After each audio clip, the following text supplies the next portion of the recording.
시민 수십 명이 숨진 뒤에야 뒤늦게 발동된 자위권과 관련해서 이상한 점은 또 있습니다.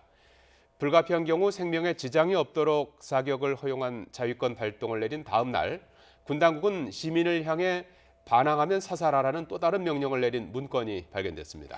계엄사령관의 자위권 발동 지침을 무시해도 되는 별도의 지휘 라인이 있었던 것으로 보입니다. 계속해서 강정규 기자의 단독 보도입니다.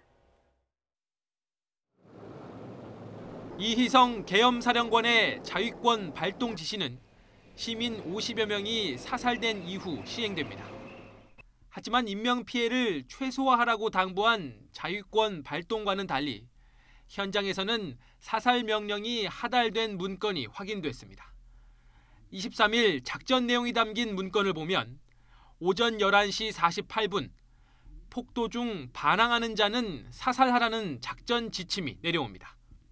반항 행위에 대한 구체적인 설명은 전혀 명시하지 않고 별도의 보고를 거치라는 단서도 없이 현장에서 판단해 사살하도록 한 겁니다.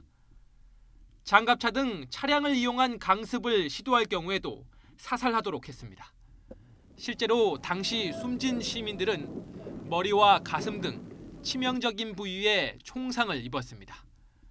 전시나 마찬가지인 계엄 상황에서 계엄군 사령관의 지시와는 정반대의 사격이 이루어진 겁니다. 당시 군을 총괄했던 계엄군 사령관의 공식 명령 외에 별도의 지휘 라인이 있었음을 짐작할 수 있는 대목입니다.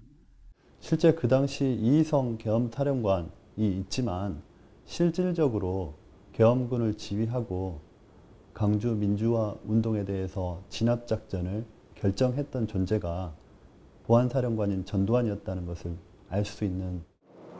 시민을 향한 총격이 자위권 차원이었다는 당시 관계자들의 주장과 달리 직접적인 사살 명령이 내려진 사실이 확인되면서 이에 대한 조사가 필요해 보입니다. YTN 강정규입니다.